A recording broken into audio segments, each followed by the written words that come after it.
Hi dears, welcome back to my channel. എല്ലാവരും സുഖമായിട്ടിരിക്കുന്നു എന്ന് വിശ്വസിക്കുന്നു. അപ്പോൾ കുറേ നാളായല്ലേ നമ്മളെ കണ്ടിട്ട്. എനിക്ക് വയ്യായിരുന്നു കേട്ടോ. ഒരു ചെറിയ വൈറൽ ഇൻഫെക്ഷൻ പിടിച്ചിട്ട്, ചെറുതായിട്ടല്ല, തുടങ്ങിയപ്പോൾ ചെറുതായിരുന്നു, പക്ഷെ അതങ്ങ് ഒത്തിരി വലുതായിപ്പോയി. ഒരു 2-3 ആഴ്ച ഞാൻ കിടപ്പായിപ്പോയി കേട്ടോ. ഇപ്പോഴും അതേ കംപ്ലീറ്റ് ആയിട്ടൊരു ഇതൊന്നും ഉണ്ടായിട്ടില്ല, എന്നാലും ഞാനിപ്പോൾ കുറച്ച് ഹെൽത്തിയാണ്. അപ്പോൾ രാവിലെ ഞാൻ എഴുന്നേറ്റേൻ്റെ ഇതാണ് കാണിച്ചത് കേട്ടോ. അപ്പം ബൈബിളൊക്കെ വായിക്കുമായിരുന്നു. പ്രാർത്ഥനയൊക്കെ കഴിഞ്ഞിട്ട് ഞാനിത് ടു ഡു ലിസ്റ്റ് എഴുതുവാണ് കേട്ടോ. അപ്പോൾ ഈ 2025 ഒരു റെസൊല്യൂഷൻ എടുത്തിട്ടുണ്ടായിരുന്നു.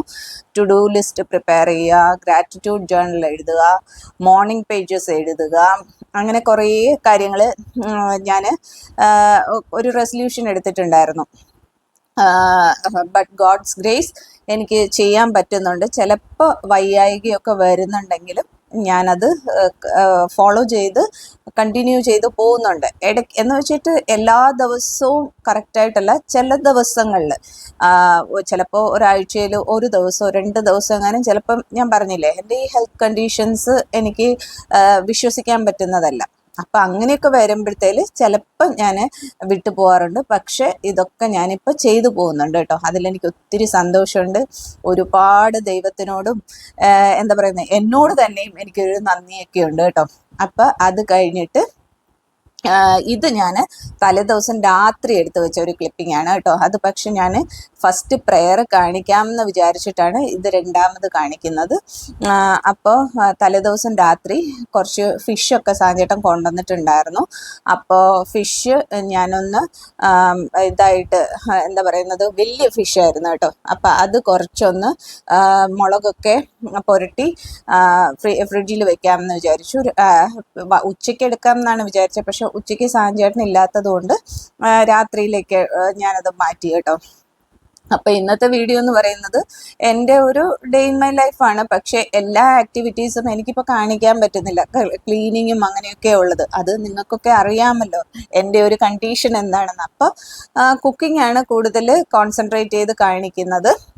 അപ്പോൾ ഇത് ഞാൻ ഇപ്പോൾ ഫിഷ് ഇത് മാരിനേറ്റ് ചെയ്യാനുള്ളതാണ് കേട്ടോ. അപ്പോൾ അതിലേക്ക് കുറച്ച് മുളക് പൊടി, കുരുമുളക് പൊടി, മഞ്ഞൾപ്പൊടി, ഒരു എന്താ പറയുന്നത്, ഒരു പിഞ്ച് ഗരം മസാല, പിന്നെ ഏതാണ് ജിഞ്ചർ ഗാർലിക് പേസ്റ്റ്, പിന്നെ കുറച്ച് വെളിച്ചെണ്ണ, ഉപ്പ്, ഇത് ഇത്രയും ചേർത്തിട്ടാണ് ഞാൻ ഇതിപ്പോൾ മാരിനേറ്റ് ചെയ്യുന്നത്. ഞാൻ എല്ലാ മീനിലും ഈ ജിഞ്ചർ ഗാർലിക് പേസ്റ്റ് ഉപയോഗിക്കാറില്ല കേട്ടോ. അപ്പം എല്ലാ ഫിഷസ് എന്ന് പറഞ്ഞു കഴിഞ്ഞാൽ ചിലത് നല്ല വലിയ ഫിഷൊക്കെ ഉണ്ടാവും, അതങ്ങനെ ഒറ്റയ്ക്ക് ഒരെണ്ണമൊക്കെ ആയിട്ട് ഇങ്ങനെ വറുത്തെടുക്കാനുള്ള അതൊക്കെ ആകുമ്പോഴത്തേലും ഞാനത് ചേർക്കും. കുഞ്ഞു ഫിഷസിനൊന്നും ഞാൻ അങ്ങനെ ചേർക്കാറില്ല കേട്ടോ. എനിക്ക് അത്രയ്ക്ക് അങ്ങനെ ആ ഒരു ജിഞ്ചർ ഗാർലിക് എൻ്റെ ആ ഒരു ടേസ്റ്റ് എനിക്ക് എല്ലാ മീനിലും അങ്ങനെ ഇഷ്ടപ്പെടത്തില്ല, ചിലതിൽ നല്ല ഇഷ്ടപ്പെടാറുണ്ട് കേട്ടോ. ഇത് 2 വലിയ മീനാണ് കിട്ടിയിരിക്കുന്നത്. അപ്പോൾ ഇത് ആ ഒരു എന്താ പറയുന്നത്, ഇവിടെയൊക്കെ വിളമീൻ എന്നൊക്കെ പറയും. ഇതിൻ്റെ അവിടെ വേറെ നാട്ടിൽ ഓരോ ഓരോ പേരായിരിക്കുമല്ലോ. എനിക്ക് ഇതിൻ്റെ കറക്റ്റായിട്ട് ഇവിടെ വിളമീൻ എന്ന് പറയും. പിന്നെ എന്താ പറയുന്നത്, ഇത് ചെമ്പല്യം, മറ്റേ ആ കിളിമീനൊക്കെ ഇല്ലേ, അതിൻ്റെ വലിയൊരു ടൈപ്പാണ് കേട്ടോ. അപ്പം ഇത് ചുമന്ന കോരയെന്നും പറയാറുണ്ട്, പിന്നെ മറ്റേത് വെള്ളക്കോരയെന്നും പറയാറുണ്ട് കേട്ടോ. അപ്പോൾ ഓരോ നാട്ടിലും ഓരോ പേരാണ്. പക്ഷെ ഞങ്ങൾ കൂടുതലായിട്ട് ഇതിന് വിളമീൻ എന്നാണ് പറയുന്നത്. പക്ഷെ ഇത് കടലിലെ മീൻ തന്നെയാണ് കേട്ടോ. അപ്പോൾ അത് ആദ്യം കണ്ടോ, ഇത് ഇങ്ങനെ മീൻ കിട്ടിയപ്പോഴത്തേലും എനിക്ക് ഇങ്ങനെ മീൻ വറുക്കുന്നത് ഭയങ്കര ഇഷ്ടമാണ്. മീൻസ് ഇങ്ങനെ ഓരോ എണ്ണമായിട്ട് കംപ്ലീറ്റ് ആയിട്ട് ഇങ്ങനെ പീസസ് ആക്കി ഫ്രൈ ചെയ്യുന്നതിനേക്കാളും എനിക്കിങ്ങനെ ഫുള്ളായിട്ട് ഇങ്ങനെ മസാലയൊക്കെ പുരട്ടി ഫ്രൈ ചെയ്യുന്നത് ഭയങ്കര ഇഷ്ടമാണ് കേട്ടോ. അപ്പോൾ നിങ്ങൾക്ക് ആർക്കെങ്കിലും അങ്ങനെ ഇഷ്ടമുള്ളവരൊന്ന് കമൻറ്റ് ചെയ്യണേ. എന്നിട്ട് പക്ഷേ ഇതിൽ ഞാൻ ഒത്തിരി, ഇത് നമുക്ക് എയർ ഫ്രയറിൽ ചെയ്യാം. ഞാൻ എന്നാലും എയർ ഫ്രയറിനേക്കാളും കൂടുതൽ ഇത് തവ ഫ്രൈ ആണ് കേട്ടോ പ്രിഫർ ചെയ്തത്. അപ്പോൾ തവ ഫ്രൈ ചെയ്യാൻ വേണ്ടിയിട്ടാണ് ഇത് ഇങ്ങനെ മസാല പുരട്ടിയിരിക്കുന്നത്. അപ്പോൾ ഇത് രാവിലെ തൊട്ട് ഇങ്ങനെ വൈകിട്ട് വരെ നമ്മളിങ്ങനെ മസാലയൊക്കെ പുരട്ടി ഫ്രിഡ്ജിലൊക്കെ വെച്ചിട്ട് എടുക്കുമ്പോഴല്ലോ ഈ മസാല കംപ്ലീറ്റ് ആയിട്ട് ഇതിൽ പിടിച്ചിട്ടുണ്ടാവും. അപ്പം നല്ല ടേസ്റ്റ് ഉണ്ടാവും കേട്ടോ. അപ്പോൾ ഇത് ചെയ്തിട്ടില്ലാത്തവർ ഇങ്ങനെ ഒന്ന് ചെയ്ത് നോക്കണേ, എന്നിട്ട് അഭിപ്രായമൊക്കെ പറയണം കേട്ടോ. പിന്നെ എൻ്റെ വീഡിയോസ് ഇപ്പോൾ കുറേ നാളായി വന്നിട്ട്, അപ്പോൾ നിങ്ങൾക്ക് എല്ലാവർക്കും വീഡിയോ ഇഷ്ടപ്പെടുന്നുണ്ടെങ്കിൽ ദയവ് ചെയ്തിട്ട് ലൈക്ക് ചെയ്യുക. ഇഷ്ടപ്പെട്ടാലും ഇല്ലെങ്കിലും ലൈക്ക് ചെയ്തേക്കുക കേട്ടോ. കാരണം ലൈക്സ് എന്ന് പറയുന്നത് എപ്പോഴും നമ്മുടെ വീഡിയോസിൻ്റെ ഒരു ഗ്രോത്തിന് നമ്മളെ ഒത്തിരി ഹെൽപ്പ് ചെയ്യും കേട്ടോ. അപ്പോൾ വ്യൂസൊക്കെ വളരെ കുറവാണ്. അപ്പോൾ കഴിവതും എല്ലാവരും വീഡിയോസൊക്കെ ഒന്ന് കാണാനും ഷെയർ ചെയ്യാനും ഒക്കെ ശ്രമിക്കുക. കമൻസ് എന്ന് പറയുന്ന ഒരു സാധനം ഇപ്പം എൻ്റെ വീഡിയോയിൽ കാണുന്നില്ല കേട്ടോ. അപ്പോൾ ദയവ് ചെയ്തിട്ട് നിങ്ങളൊരു എന്താ പറയുന്നത് ഒരു ഹാർട്ടെങ്കിലും ഇടുക.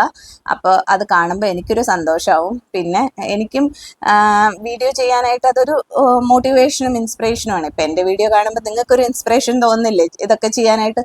അതുപോലെ എനിക്കും ഒരു ഇൻസ്പിറേഷൻ തിരിച്ച് ഗിവ് ആൻഡ് ടേക്ക്. അപ്പോൾ ആ ഒരു ഇതിൽ നിങ്ങളൊന്ന് എനിക്കും കൂടെ ഇങ്ങനെ ഒരു ഹാർട്ടെങ്കിലും അറ്റ്ലീസ്റ്റ് ഇട്ടിട്ട് എന്നെ ഒന്ന് മോട്ടിവേറ്റ് ചെയ്യുക കേട്ടോ. എന്നിട്ട് അപ്പോൾ പറഞ്ഞു ഞാൻ കുറച്ച് ചെമ്മീനും കൂടെ കിട്ടിയിട്ടുണ്ട് കേട്ടോ.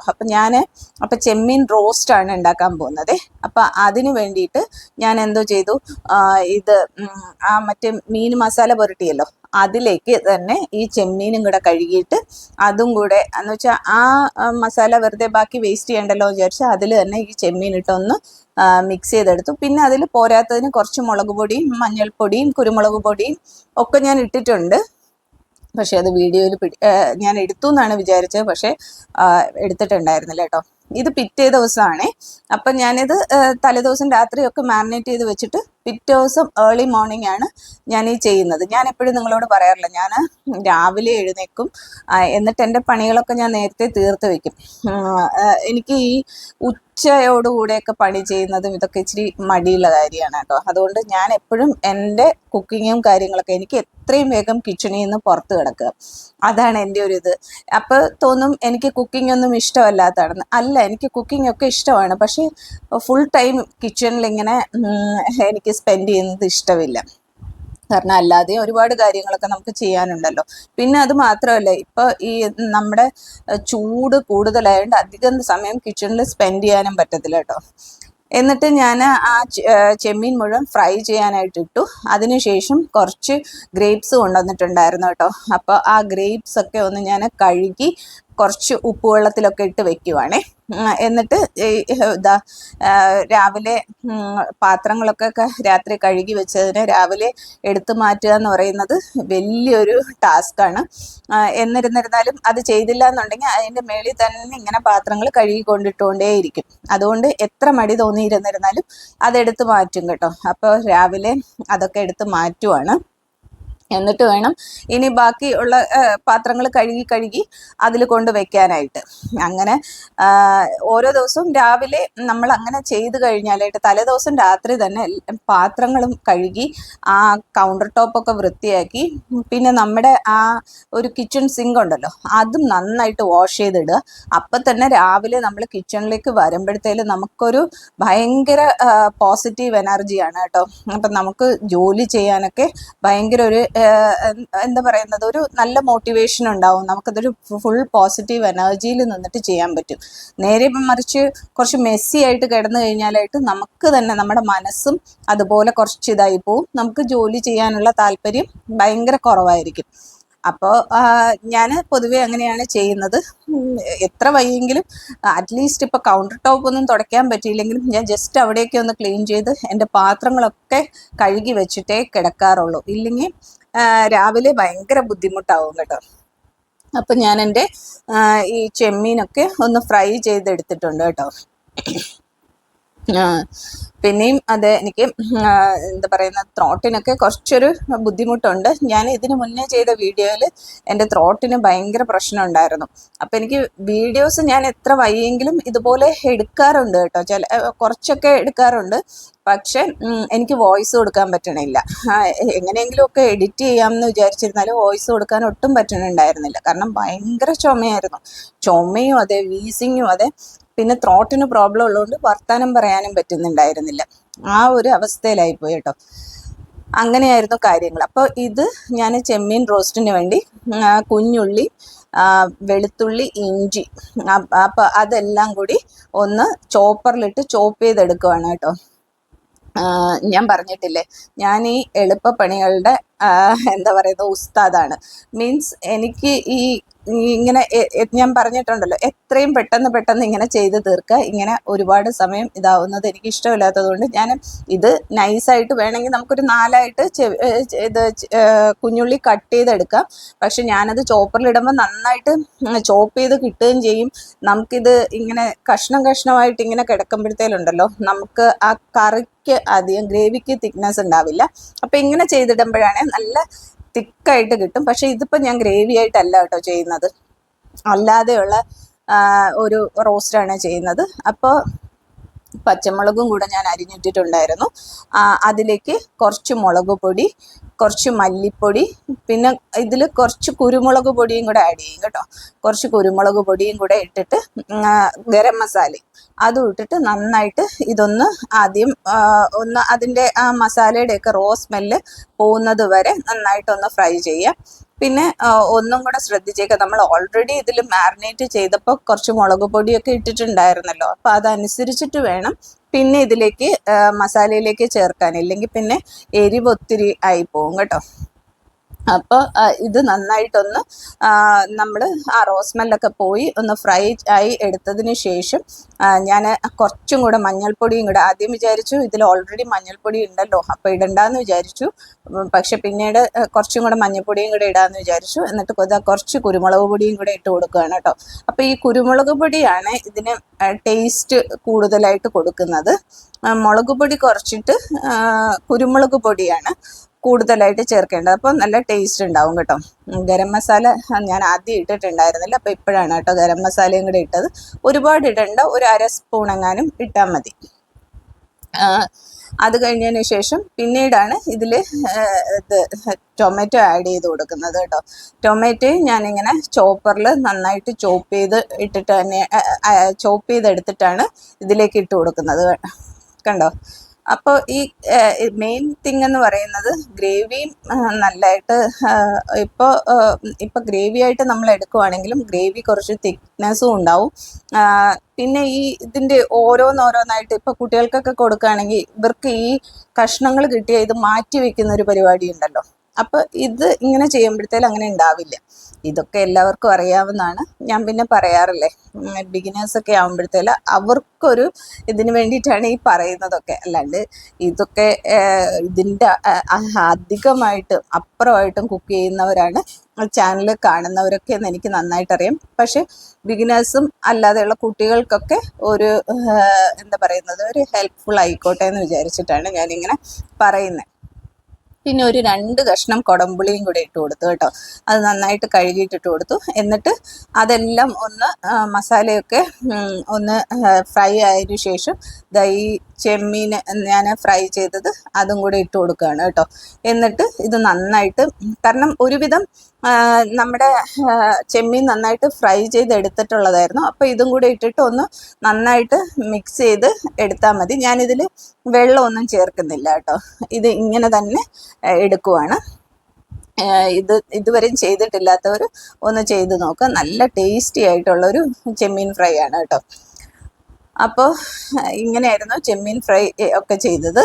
പിന്നെ ഇത് ഞാൻ ഉടനെ തന്നെ ഈ ഒരു പാത്രത്തിൽ തന്നെയാണ് ഞാൻ എല്ലാ കറികളും വെക്കുന്നത്. അതുകൊണ്ട് അത് വേഗം തന്നെ വേറെ ഒരു സെർവിങ് ബൗളിലോട്ട് മാറ്റിയിട്ട് അത് കഴുകിയെടുത്തു. അതിനുശേഷം അടുത്തത് ഞാൻ ഒരു കഴിഞ്ഞ വീഡിയോയിൽ കാണിച്ചിട്ടുണ്ടായിരുന്നില്ലേ, കുറച്ച് പയറൊക്കെ ഞാൻ വേവിച്ച് ഫ്രീസറിൽ വെച്ചേക്കുന്നത്. അപ്പോൾ പയറൊക്കെ നമ്മളിങ്ങനെ വേവിച്ചിട്ട് ഫ്രീസറിൽ വെച്ച് കഴിഞ്ഞാലായിട്ട് അത് കേടുകൂടാതെ ഇങ്ങനെ ഇരിക്കും കേട്ടോ. അപ്പം ഞാനിത് കുറച്ച് നാൾ മുന്നേ എടുത്ത വീഡിയോ ആണ്. എനിക്കിപ്പോഴാണ് എനിക്കത് പോസ്റ്റ് ചെയ്യാൻ പറ്റുന്നത്. കാരണം ഞാൻ പറഞ്ഞില്ലേ, എനിക്ക് വോയിസ് കൊടുക്കാൻ പറ്റുന്നുണ്ടായിരുന്നില്ല. അപ്പം അതുകൊണ്ടാണ് താമസിച്ചു പോയത് കേട്ടോ. അപ്പോൾ അതിലേക്ക് ആവശ്യമായിട്ട് കുറച്ച് കുഞ്ഞുള്ളി, കുറച്ച് വെളുത്തുള്ളി, കറിവേപ്പില ഇതും ഞാൻ ചോപ്പറിലിട്ടിട്ട് ഒന്ന് ഫ്രൈ ചെയ്യുവാണേ, അതൊന്ന് ചോപ്പ് ചെയ്തെടുക്കുവാണേ. എന്നിട്ട് ഇത് മോരുകറിക്ക് വേണ്ടിയിട്ടാണ് കേട്ടോ. അപ്പോൾ കുറച്ച് തേങ്ങയും കുറച്ച് പച്ചമുളകും കുറച്ച് കുഞ്ഞുള്ളി, വെളുത്തുള്ളി, കറിവേപ്പില, പിന്നെ കുറച്ച് ജീരകം, കുറച്ച് മഞ്ഞൾപ്പൊടി ഒക്കെ ഇട്ടിട്ടാണ് ഇതൊന്ന് നന്നായിട്ട് അരച്ചെടുക്കുന്നത്. പക്ഷെ എൻ്റെ കയ്യിൽ ഇഞ്ചി കഴിഞ്ഞു പോയി കേട്ടോ. അതുകൊണ്ട് ഞാൻ ജിഞ്ചർ ഗാർലിക് പേസ്റ്റാണ് ഇതിൽ ആഡ് ചെയ്തിരിക്കുന്നത് കേട്ടോ.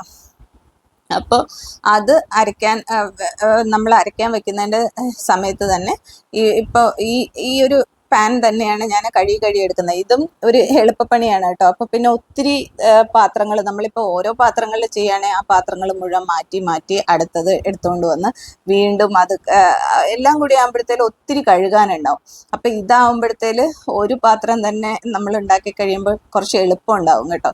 അധികം പാത്രങ്ങളും കഴുകാനുണ്ടാവില്ല. ഇത് അപ്പപ്പം കഴുകിയെടുക്കുമ്പോൾ അതിൻ്റെ ഒരു ബുദ്ധിമുട്ട് അറിയത്തുമില്ല കേട്ടോ.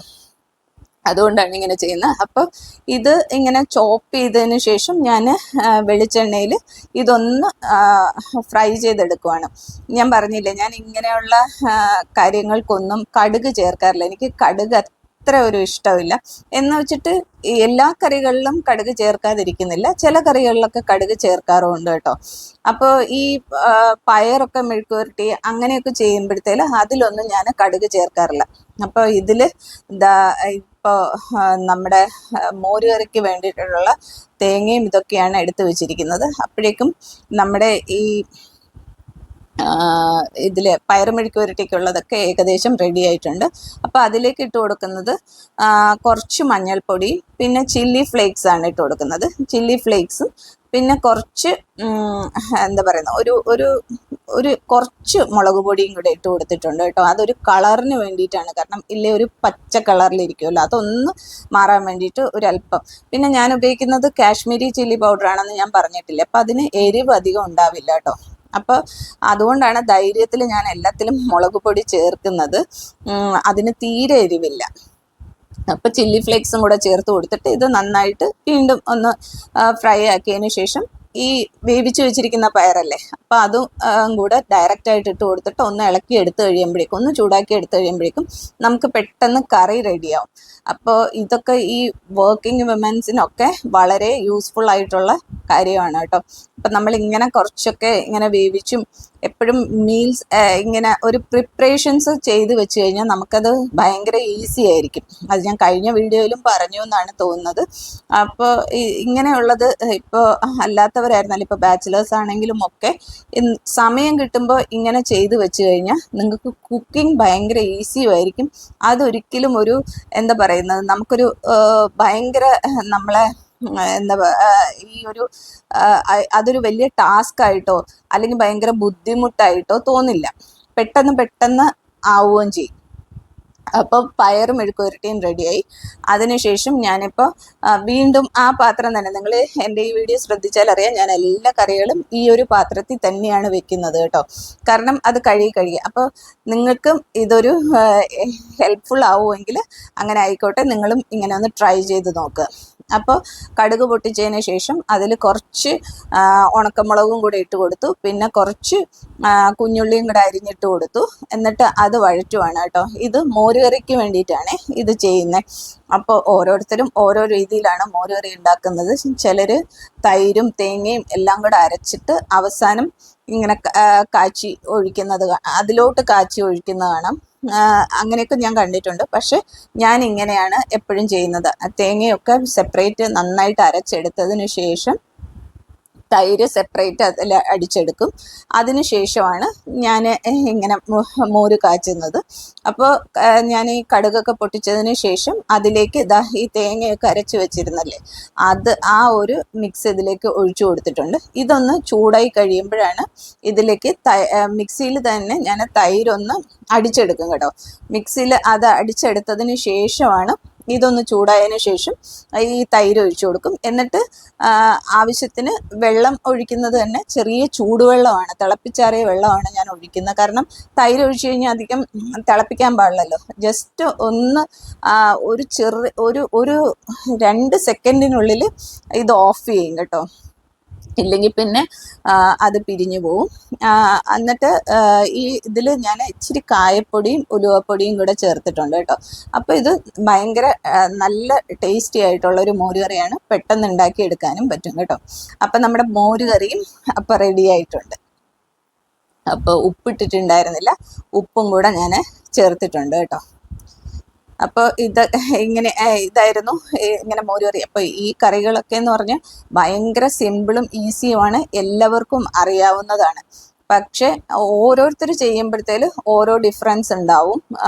അത് ഒന്നാമത്തെ കാര്യം. പിന്നെ എൻ്റെ വീട്ടിൽ ഞാനിപ്പോൾ കാണിക്കുന്നത് മുഴുവൻ ലൈഫ് സ്റ്റൈൽ വീഡിയോസ് അല്ലേ. അപ്പോൾ എൻ്റെ വീട്ടിൽ ഞാൻ എന്ത് ചെയ്യുന്നു അത് നിങ്ങളുമായിട്ട് പങ്കുവയ്ക്കുക എന്നുള്ളതാണ് ഞാൻ ചെയ്യുന്നത്. അതുകൊണ്ടാണ് ഇതൊക്കെ എടുത്ത് കാണിക്കുന്നത് കേട്ടോ. അപ്പോൾ ചിലർ പറയാറുണ്ട്, എന്തിനാണ് ഇതൊക്കെ അറിയാവുന്ന കാര്യങ്ങളല്ലേ, ഇതൊക്കെ എന്തിനാ കാണിക്കുന്നതെന്നൊക്കെ 1-2 പേര് എന്നോട് ചോദിച്ചിട്ടുണ്ട്. അപ്പോൾ ഇതാണ് ഓരോ ലൈഫ് സ്റ്റൈൽ വീഡിയോസ് എന്ന് പറയുമ്പോഴത്തേക്ക് ഇതൊക്കെയാണ് അതിൽ പെടുന്നത്. നമ്മൾ എന്തൊക്കെ ചെയ്യുന്നു, നമ്മുടെ വീട്ടിൽ എന്തൊക്കെ ചെയ്യുന്നു, ഇതൊക്കെ ഉൾപ്പെടുത്തിയിട്ടുള്ളതാണ്. പിന്നെ കുറേ കാര്യങ്ങൾ പുറത്തുള്ള കാര്യങ്ങളും പുറത്ത് നമ്മൾ ഇതാവാൻ പോകുന്നതും ഷോപ്പിങ്ങും ഇതൊക്കെ കാണിക്കുന്നവരുണ്ട്. എനിക്ക് ഞാൻ പറഞ്ഞില്ലേ കുറച്ച് ഒരു ബുദ്ധിമുട്ടുകളുള്ളതെന്ന് പറഞ്ഞു കഴിഞ്ഞാൽ, ഞാൻ തന്നെയാണ് ഈ വീഡിയോസ് എല്ലാം എടുക്കുന്നതും എഡിറ്റ് ചെയ്യുന്നതും വോയിസ് ഓവർ കൊടുക്കുന്നതും ഒക്കെ ഞാൻ പറഞ്ഞിട്ടുണ്ടല്ലോ. ഇതെല്ലാം ഞാൻ ഒറ്റയ്ക്കാണ് ചെയ്യുന്നത്. അപ്പോൾ ഈ പുറത്ത് പോയിട്ട് വീഡിയോസ് എടുക്കുന്ന സമയത്ത് ഞാനും കൂടി ഇൻക്ലൂഡ് ചെയ്ത് വരുന്ന വീഡിയോസ് എനിക്ക് എടുക്കാൻ പറ്റുന്നില്ല. കാരണം ഒറ്റയ്ക്ക് ആയതുകൊണ്ട് ഒന്നുകിൽ അതെടുക്കണം, ഇല്ലെങ്കിൽ എന്നെ എടുക്കണം. അപ്പം ചില സമയത്ത് എനിക്ക് പറ്റുമ്പോൾ ഞാൻ അതും കൂടി ഇൻക്ലൂഡ് ചെയ്യാൻ ശ്രമിക്കാറുണ്ട്. ചില സമയത്ത് എനിക്ക് പറ്റാറില്ല. അതുകൊണ്ടാണ്. പിന്നെ ഞാൻ പറഞ്ഞിട്ടില്ലേ, ഹസ്ബൻഡും ഞാനും മാത്രമേ ഉള്ളൂ വീട്ടിൽ, വേറെ ആരും ഇല്ല. അപ്പം എനിക്ക് ഒത്തിരി പേരെ ഇപ്പം എൻ്റെ വീഡിയോസിൽ ഇൻക്ലൂഡ് ചെയ്യിക്കണമെന്ന് വിചാരിച്ചിരുന്നിരുന്നാലും പറ്റില്ല. അപ്പം മക്കളൊക്കെ വന്നു കഴിഞ്ഞാലാണെങ്കിൽ എനിക്ക് അങ്ങനെയുള്ള ഒത്തിരി വീഡിയോസ് ചെയ്യാൻ പറ്റും. കാരണം മക്കളെയൊക്കെ കൂടെ ഉൾപ്പെടുത്തിക്കൊണ്ട്, പിന്നെ പുറത്ത് പോകുമ്പോഴായിരുന്നാലും ആരെങ്കിലും ഒക്കെ ഒന്ന് ഹെൽപ്പ് ചെയ്യാനുണ്ടല്ലോ. അപ്പോൾ എനിക്ക് കൂടുതൽ ചെയ്യാൻ പറ്റും. മക്കളൊക്കെ ഈ വർഷം വരണം എന്ന് പറയുന്നുണ്ട് വെക്കേഷന്. അപ്പോൾ അങ്ങനെ വന്നു കഴിയുമ്പോഴത്തേക്ക് കുറച്ചും കൂടെ ഇതായിട്ട് ചെയ്യാൻ പറ്റും എന്ന് വിചാരിക്കുന്നു. അപ്പോൾ അതുവരെ ഒന്നും തോന്നരുത് കേട്ടോ. ഞാൻ ഇങ്ങനത്തെ എന്താ പറയുന്നത് വീഡിയോസ് തന്നെ ഇടുന്നു, ഇത് ബോറിംഗ് ആണ് എന്നൊക്കെ തോന്നുന്നുണ്ടെങ്കിൽ ഐ എം റിയലി സോറി. ഇതൊക്കെ കൊണ്ടാണ് ഞാൻ ഇങ്ങനത്തെ വീഡിയോസ് തന്നെ ഇടുന്നതിൻ്റെ കാരണം. പിന്നെ അപ്പോൾ ഇപ്പോൾ ഇത് ചെയ്തത് ഞാൻ ക്യാബേജും ക്യാരറ്റും കൂടെ ഇട്ടിട്ട് ഒരു തോരനും കൂടെ വെച്ചു കേട്ടോ. അത് കഴിഞ്ഞതിന് ശേഷം തുണികൾ, അതും എല്ലാ ദിവസവും രാവിലെ അല്ലെങ്കിൽ രാത്രിയിൽ ഞാൻ തുണികളൊക്കെ വാഷിംഗ് മെഷീനിൽ ഇടാറുണ്ട്. അപ്പോൾ രാവിലെ ആകുമ്പോഴത്തേലും ഒന്നുകിൽ അത് വാഷിംഗ് മെഷീനിൽ എല്ലാം ഡ്രൈ ആയിട്ടിരിക്കും, പിന്നെ എനിക്ക് നേരിട്ട് എടുത്ത് ഡ്രയറിൽ ഇട്ടാൽ മതി. അപ്പോൾ ഇന്ന് വെളുപ്പിനെ തന്നെ ഞാൻ വാഷിംഗ് മെഷീനിൽ തുണികൾ ഇട്ടിട്ടുണ്ടായിരുന്നു, എന്നിട്ട് അതെടുത്ത് ഡ്രയറിൽ ഇടുവാണ് കേട്ടോ. അപ്പോൾ നമ്മുടെ ഈ ജോലി കിച്ചണിൽ വർക്ക് ചെയ്യുന്നതിനോടൊപ്പം തന്നെ ഈ കാര്യങ്ങളും കൂടെ നടക്കുമ്പോൾ നമുക്കതൊരു ഭയങ്കര ഹെൽപ്ഫുള്ളാണ്. നമ്മൾ കിച്ചണിൽ നിന്ന് ഇറങ്ങുമ്പോൾ തന്നെ ജോലികളൊക്കെ കഴിഞ്ഞിട്ടുണ്ടാവും. പിന്നെ ഞാൻ ഡ്രയർ നേരത്തെ മേടിച്ചു വെച്ചതാണ്. കാരണം ഇവിടെ ഞങ്ങൾക്ക് ഈ തുണി ഉണക്കാനായിട്ട് അയയെ കെട്ടാനായിട്ട് സൗകര്യം വളരെ കുറവാണ്. പിന്നെ അത് മാത്രമല്ല, ഞാൻ അല്ലാതെയുള്ള അയയൊക്കെ കെട്ടിയിട്ടുണ്ടായിരുന്നു. കാരണം നമ്മുടെ ആ ഒരു എന്താ പറയുന്ന അയയെ ഇങ്ങനെ താഴ്ത്തിയൊക്കെ ചെയ്യാനായിട്ട് കെട്ടിയിട്ടൊക്കെ ചെയ്ത് നോക്കി. പക്ഷെ എൻ്റെ കൈക്ക് തീരെ പറ്റാത്തത് കൊണ്ട് എനിക്കത് ഇങ്ങനെ തുണികൾ ഇങ്ങനെ ഉണക്കാനിടാനായിട്ട് ഭയങ്കര ബുദ്ധിമുട്ടാണ്. അതുകൊണ്ടാണ് കേട്ടോ ഡ്രയർ മേടിച്ചിരിക്കുന്നത്. അത് പക്ഷെ ഭയങ്കര യൂസ്ഫുൾ ആയിരുന്നേ. അത് കാരണം എന്ന് വെച്ച് കഴിഞ്ഞാൽ തുണികൾ ഈ മഴക്കാലത്തായിരുന്നാലും അല്ലാത്തപ്പോഴായിരുന്നാലും എപ്പോഴും പെട്ടെന്ന് ഉണക്കിയെടുക്കാൻ പറ്റും. അതെനിക്കൊരു ഭയങ്കര ഒരു സഹായമായിരുന്നു. അതുകൊണ്ടാണ് ഡ്രയർ. അപ്പം ഞാനിപ്പോൾ ഈ ഫ്ലാറ്റിലൊക്കെ താമസിക്കുന്നവരോടായിരുന്നിരുന്നാലും അല്ലാത്തവരോടാണെങ്കിലും ഡ്രയർ മേടിക്കാൻ പറ്റുമെങ്കിൽ, ഇപ്പോഴും വാഷിംഗ് മെഷീനും ഡ്രയറും ആയിട്ട് ഉള്ളത് കിട്ടാറുണ്ട്. അപ്പം അങ്ങനെയുള്ളതെങ്കിലും മേടിച്ചു കഴിഞ്ഞാൽ ഒത്തിരി എന്ന് വെച്ച് കഴിഞ്ഞാൽ ഈ ഫ്ലാറ്റിലൊക്കെ താമസിക്കുന്നവർക്ക് തുണികളൊക്കെ ഉണക്കിയെടുക്കാനൊക്കെ ഭയങ്കര ബുദ്ധിമുട്ടുണ്ടാവില്ലേ. പിന്നെ ഈ കുഞ്ഞ് ബേബീസ് ഉള്ളവർക്കൊക്കെ എപ്പോഴും തുണികൾ ഇങ്ങനെ കഴുകാനും ഉണക്കാനും ഒക്കെ ബുദ്ധിമുട്ടുണ്ടാവില്ലേ. അപ്പം അവർക്കൊക്കെ ഇത് ഭയങ്കര ഒരു ഹെൽപ്ഫുള്ളാണ്. അപ്പം എനിക്ക് അറിയാവുന്ന കാര്യം ഞാൻ പറഞ്ഞു തന്നു, ഡ്രയറിൻ്റെ ഉപയോഗങ്ങൾ. അപ്പം നിങ്ങൾക്ക് കംഫർട്ടബിൾ ആണ്, നിങ്ങൾക്കത് അഫോർഡബിൾ ആണെന്നൊക്കെ തോന്നുകയാണെങ്കിൽ അതൊരെണ്ണം മേടിച്ചാൽ നിങ്ങൾക്ക് ഭയങ്കര യൂസ്ഫുൾ ആയിരിക്കും. അപ്പോൾ അത് കഴിഞ്ഞിട്ട് ഞാൻ കുക്കിംഗ് ഒക്കെ കഴിഞ്ഞിട്ട് ഉടനെ തന്നെ ഇതൊക്കെ ഞാൻ പറഞ്ഞിട്ടില്ലേ കിച്ചൺ ആ ഒരു സ്റ്റൗവിൻ്റെ ടോപ്പൊക്കെ ഞാൻ ക്ലീൻ ചെയ്തിടും. കാരണം അത് പിന്നെ മെസ്സിയായി കിടക്കുന്ന എനിക്ക് ഇഷ്ടമില്ല. ഞാൻ പറഞ്ഞ കിച്ചണിൽ എനിക്ക് എപ്പോഴും വരുമ്പോൾ കിച്ചൺ ഭയങ്കര ക്ലീൻ ആയിരിക്കണം, അതെനിക്കൊരു മസ്റ്റായിട്ടുള്ള കാര്യമാണ് കേട്ടോ. അത് കഴിഞ്ഞ് ആ ക്ലീനിങ്ങിനോടൊപ്പം തന്നെ ഞാൻ ചായ ഇട്ടു. സാഞ്ചേട്ടനെ എന്നിട്ട് വേണം വിളിക്കാനായിട്ട്. അപ്പോൾ സാഞ്ചേട്ടന് ചായ കൊണ്ട് കൊടുക്കാൻ പോവുകയാണ് കേട്ടോ.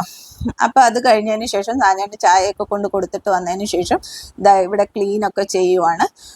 അപ്പോൾ അതിൻ്റെ കൂട്ടത്തിൽ തന്നെ ആ കിച്ചൺ സിങ്കും ഒക്കെ ക്ലീൻ ചെയ്തിട്ട് കഴിയുമ്പോഴേക്കും കിച്ചൺ ഇപ്പോൾ കണ്ടോ നല്ല ക്ലീൻ ആൻഡ് നീറ്റായി.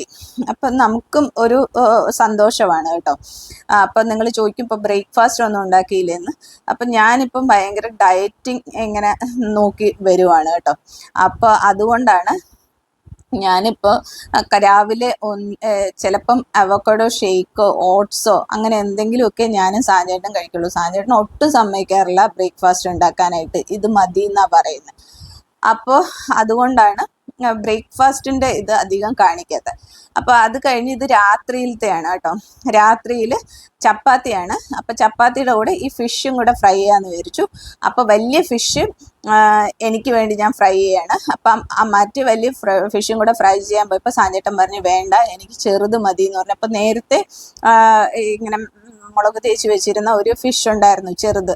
അപ്പോൾ അത് സാഞ്ചേട്ടന് വേണ്ടിയും ഫ്രൈ ചെയ്തു, വലുത് ഞാൻ എനിക്ക് വേണ്ടിയും ഫ്രൈ ചെയ്തിട്ട്. അപ്പോൾ ഇത് കുറച്ച് എണ്ണയിലാണ് ഇത് ഫ്രൈ ചെയ്തെടുത്തിരിക്കുന്നത്, ഇതിൽ അധികം എണ്ണയൊന്നും ചേർത്തിട്ടില്ല. അപ്പം നമുക്കിത് ഫ്രൈ ചെയ്ത ഉടനെ തന്നെ ആ ഒരു പാൻ നമുക്ക് ഉടനെ കഴുകി വെക്കാനും പറ്റും കേട്ടോ. അപ്പോൾ ഇതിങ്ങനെ ഫ്രൈ ചെയ്യാണ്. അപ്പം ഇങ്ങനെ ഞാൻ ഒന്നുകൂടെ പറയുകയാണ്, നിങ്ങൾക്ക് ഇങ്ങനെ ചെയ്തിട്ടില്ലാത്തവരൊന്ന് ചെയ്ത് നോക്കുക കേട്ടോ. ഭയങ്കര ടേസ്റ്റിയാണ്. നമ്മളിതൊക്കെ റെസ്റ്റോറൻറ്റിൽ പോയി മേടിച്ച് കഴിക്കണമെങ്കിൽ ഒരു ഫിഷിന് എങ്ങനെയായാലും 750 രൂപ ഇങ്ങനെയുള്ളൊരു ഫിഷിന് മേടിക്കും. അപ്പം ഇത് നമുക്ക് വീട്ടിൽ ഇങ്ങനത്തെ ചെയ്യാൻ പറ്റുമെങ്കിൽ നമ്മളത് ചെയ്ത് നോക്കുന്നത് വളരെ നല്ലതായിരിക്കും. അപ്പം എൻ്റെ ഫിഷൊക്കെ ഏകദേശം ഫ്രൈ ആയിട്ടുണ്ട്. അപ്പം ഇനി കഴിക്കാൻ പോവുകയാണ് കേട്ടോ. അത് ഞാൻ പ്ലേറ്റിലോട്ട് മാറ്റിയിട്ടുണ്ട്. അപ്പോൾ രാത്രിത്തത് ആ ഒരു ചെമ്മീൻ റോസ്റ്റും ഈ ഒരു ഫിഷ് ഫ്രൈയും ചപ്പാത്തിയാണ് കേട്ടോ. അപ്പോൾ ഇതായിരുന്നു ഞങ്ങളുടെ ഡിന്നറ്. അത് ഭയങ്കര ടേസ്റ്റി ആയിരുന്നു കേട്ടോ. ചപ്പാത്തിയും ആ ഫിഷ് ഫ്രൈ ഭയങ്കര ടേസ്റ്റ് ആയിരുന്നു. എനിക്കത് പറഞ്ഞറിയിക്കാൻ പറ്റത്തില്ല, കഴിച്ചു നോക്കിയാലേ അറിയാൻ പറ്റുള്ളൂ കേട്ടോ. അപ്പോൾ അത് നിങ്ങൾ ചെയ്തിട്ടില്ലാത്തവർ തീർച്ചയായിട്ടും, ഇനി ചെയ്തിട്ടുള്ളവരാണേലും ഒന്നുകൂടെ ഒന്ന് ചെയ്ത് നോക്കുക, എന്നിട്ട് കഴിച്ചു നോക്കുക. ഭയങ്കര ടേസ്റ്റിയാണ്. എന്നിട്ട് നിങ്ങളുടെ അഭിപ്രായമൊക്കെ കമൻറ്റിലൂടെ എന്നെ അറിയിക്കുകയും വേണം കേട്ടോ. അപ്പോൾ വീണ്ടും പറയുകയാണ്, ആദ്യമായിട്ടാണ് വീഡിയോ കാണുന്നതെങ്കിൽ വീഡിയോ സബ്സ്ക്രൈബ് ചെയ്യാതെ കാണുന്നവർ ദയവ് ചെയ്തിട്ട് ഒന്ന് സബ്സ്ക്രൈബ് ചെയ്യുക. അതിനോടൊപ്പം തന്നെ അതിൻ്റെ അടുത്തുള്ള ബെൽ ബട്ടണും കൂടി ഒന്ന് എനേബിൾ ചെയ്യുക കേട്ടോ. അപ്പം ഞാനിടുന്ന വീഡിയോസിൻ്റെ നോട്ടിഫിക്കേഷൻ നിങ്ങൾക്ക് ഉടനെ തന്നെ ലഭിക്കുന്നതായിരിക്കും. പിന്നെ എൻ്റെ ഈ വീഡിയോസൊക്കെ ഒത്തിരി ആളുകളിലോട്ട് എത്തണമെങ്കിലും ഇത് ഒരുപാട് ഈ ചാനൽ വളർന്നു വരണമെങ്കിലും നിങ്ങളുടെയൊക്കെ സപ്പോർട്ട് കൂടിയേ തീരുള്ളൂ. അപ്പം നിങ്ങളെല്ലാവരും എന്നെ സപ്പോർട്ട് ചെയ്യുമെന്ന് ഞാൻ വിശ്വസിക്കുന്നു. ഇന്നത്തെ വീഡിയോസ് കഴിയുമ്പോഴേക്കും ഒത്തിരി വ്യൂസ് ഉണ്ടാവും, ഒരുപാട് ലൈക്സ് ഉണ്ടാവും, ഒരുപാട് കമൻസ് ഉണ്ടാവും എന്ന് ഞാൻ വിശ്വസിക്കുന്നു. അപ്പം നിങ്ങൾ എന്നെ ഹെൽപ്പ് ചെയ്ത് ചെയ്യും എങ്ങനെയാ സപ്പോർട്ടിലൂടെ. അപ്പോൾ അത് ചെയ്യുമെന്ന് പൂർണ്ണമായിട്ട് വിശ്വസിക്കുന്നു. അപ്പോൾ ഇന്നത്തെ വിശേഷം ഇത്രയൊക്കെ ഉള്ളൂ. ഇനി അടുത്ത വീഡിയോ ആയിട്ട് ഞാൻ ഉടനെ തന്നെ വരുന്നതായിരിക്കും. അതുവരേക്കും ബൈ ബൈ, ടേക്ക് കെയർ. അപ്പോൾ ഇത് കഴിക്കുവാണ് കേട്ടോ. അപ്പോൾ ആ ഫിഷ് ഫ്രൈ ഒക്കെ നല്ല ടേസ്റ്റി ആയിരുന്നു. ഈ ഒരു ചെമ്മീൻ റോസ്റ്റും ഒക്കെ അതൊക്കെ കൂട്ടിയിട്ട് നല്ല ഒരു ഡിന്നറായിരുന്നു. അപ്പോൾ എല്ലാവർക്കും bye bye, take care, love you all.